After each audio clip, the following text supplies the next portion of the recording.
Hello. So today I'm going to look at the Audio-Technica ATH R70X. It's been a little while back here in San Francisco, California, and I thought I'd make this video. So this is, in short, Audio-Technica's answer to the Sennheiser HD650 as a high-end open-back monitoring headphone. Or at least back in 2015 that was, or 2014. This was launched around, again, 2014, and they hired an outside design house from France, I believe, to finalize this design for them, which is quite funky, and I'll get to that in a little bit. But as I mentioned earlier, this is the answer to the Sennheiser HD650 and 600 series. So again, I guess we'll get to that. Starting off with the basic design specifications, features, all that stuff. This is a 40mm driver headphone, open back, vented front end, as you can probably see here. It, I believe, is rated around 400 ohms nominal, but the impedance at the resonance frequency, which is the frequency where the driver resonates, and produces the most excursion, goes up to around 900 ohms. So there's a big impedance spike right around, I think it was 100 hertz, 100-ish hertz. So a pretty big impedance spike. And that goes all the way up to 900 hertz, or 900 ohms. And on my system, when I measured it, if I measured it, not perfectly coupled to something, that impedance would actually go to around 1,000 ohms, which is quite a lot. Now all headphones will change their impedance curve depending on the damping. You can measure this, just as because the impedance curve more or less follows the frequency response in that regard. It's a weird electroacoustic, I guess, interaction. But anyways, that aside, it's got a lot of impedance, but it's surprisingly reasonably easy to drive. I can run it off my KLX5K or whatever. The sensitivity isn't super terrible given how high the impedance is. So, that aside, I'm in a shared office space, so there's a lot of people going around here, but that aside, I guess we're going to get to the design here. So this is a really funky design. Again, some French design house was hired to work on this. It's a very small cup design. You can see here, now for my tiny ears, it fits just perfectly as an over-ear. But I know that there are a lot of people who cannot wear this thing as anything other than basically an on-ear. And so your mileage may vary quite a lot in that regard in terms of comfort. Now it also has the typical Audio-Technica wing clips, the velour pad. There's some little bit of foam lining the inside around the baffle, not over the driver. I don't know whose ears are ever going to touch the foam on the baffle, but it's there. And then it has the classic, the typical Audio-Technica wedge here for jaw support, I guess. Helps improve seal a little bit too. And then, other funky design choices are that this is not the typical Audio-Technica headband with the two wires going across. It's actually just a single piece of some kind of ladder-shaped piece of steel or something like that, or maybe it's aluminum, I don't know. But regardless, I have found that actually if you bend this quite a bit, it deforms permanently, which is quite interesting. But that actually becomes useful, and I'll get to that in a bit. It does have a swivel mechanism on this axis. And then it, again, back to the design, I guess. The small cup has this nice sort of flat hexagonal pattern grille here with this little Audio-Technica plaque right in the middle. Now, underneath that Audio-Technica plaque is the driver. So essentially they have a little piece of plastic here right in front of what is actually an open port behind the driver. So Maybe they incorporated the back wave, the reflections from this thing into the acoustic design. I'm not sure, but regardless, it has the response that it has, and sound isn't too bad. But again, we'll get to that later.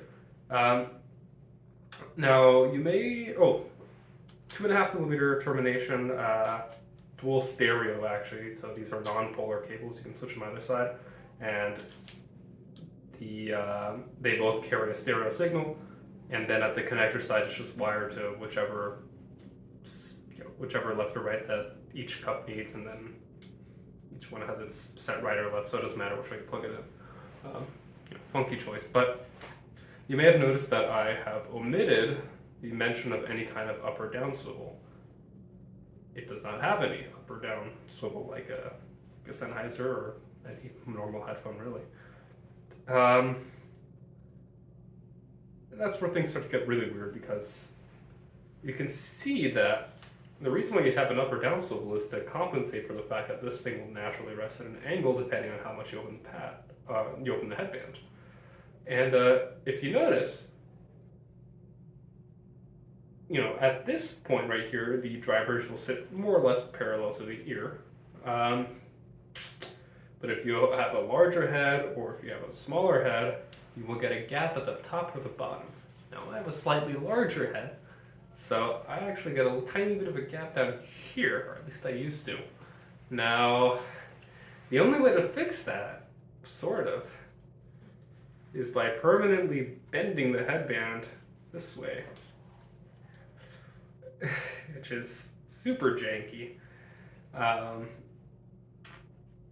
So if you find like Audio-Technica R70Xs with really deformed looking headbands online, you're gonna know why. It's because that's the only way you can get this thing to seal right on a lot of heads. They have this big ring around here. I don't know why they didn't have space to just put a swivel there that works. But that was what they did. And so, you gotta bend it.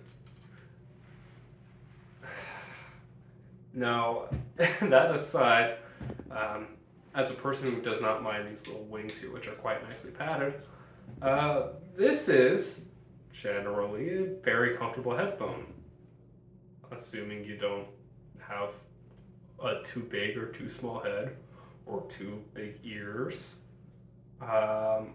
It's a pretty comfortable headphone. It weighs only at a couple 100 grams, and it's very small, it's kind of plush. It's generally just a super lightweight sort of design. I've tossed this thing around, I've thrown it, pretty much all over the place, and it does hold up as from my perspective, it probably holds up okay as a studio monitor.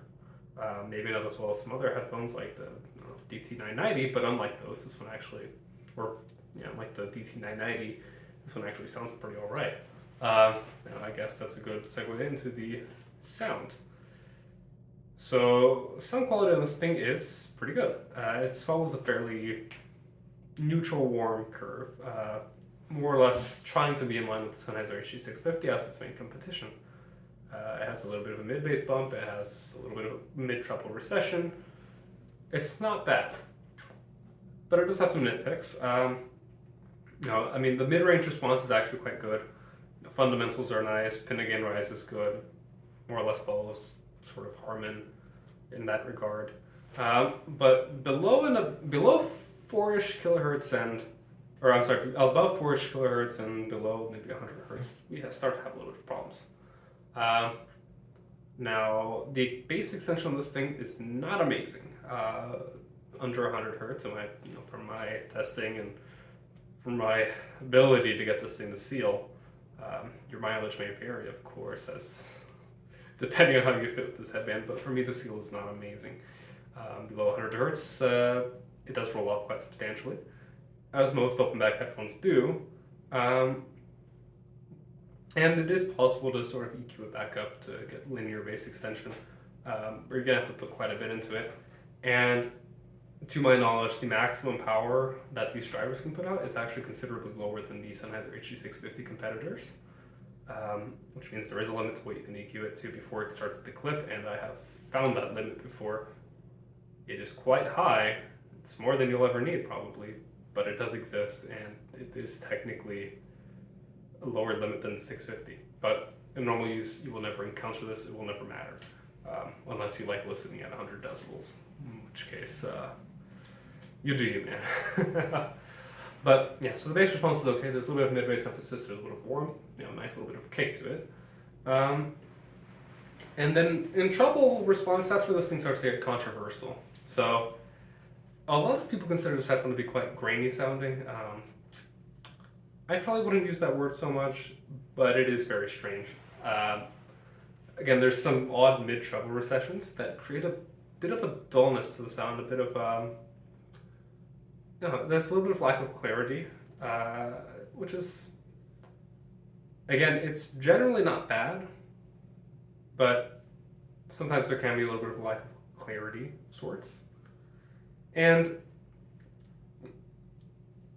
for some people it may vibe, for some it may not. But, yeah, it's interesting. Now, on the other hand, sometimes the HD600 can be a little bit too accentuated in that regard for my preferences.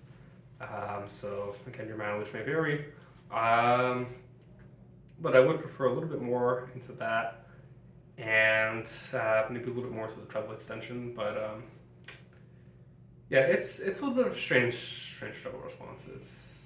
It's interesting. I don't find it offensive in any way, really. Again, down to nitpicking. Most of my issues with this headphone really lie into the odd design choices that they made here. But, regardless, it does do its job fairly well. It's a more or less accurate studio monitor. Again, because of that sort of mid-bass emphasis and that upper treble slight recession. If that mid-bass emphasis wasn't there, then maybe we'd be having a little bit of a different story here. But that does create a little bit more of a color sound for what is supposed to be a studio monitor. But again, whatever. From an audiophile perspective, I think it sounds all right. Now, does it sound as good as the 650? Well, that's a good question. I think I might prefer the Sennheiser HD600 to these. I don't know if I prefer the 650 to these. Well, maybe I do. Maybe I don't. I don't know. I don't want to start a war in the comment sections, but essentially, yeah, it's quite controversial. I think really, to choose this over the 650 would be, you'd have to have a very specific use case. I bought this thing solely because I needed a fairly modern headphone that wasn't 30 years old as a reference. Not that the 650 isn't a reference, but I just wanted to try something different, and well, I got something different. So that's that. So yeah, I think closing thoughts. This is a nice headphone. It's funky, which I like. It's got this cute little design, and for me, again, it is quite comfortable. It's light. I can wear it for hours on end on the desktop. I do wish that it came with a slightly shorter cable because this is kind of comically big, but HD650 also comes with one like this as well. So do most studio monitors come with comically large cables, so I'm not too bothered. But yeah, that's that. Oh yeah, this is the made in Japan model with the Japan sticker on it. And they did paint the driver on the inside with the magnet, which is interesting. Just kind of chamfered out this little silver thing. But yeah, I think that's all I have to say about this headphone. Again, quirky, cool. Thanks for watching.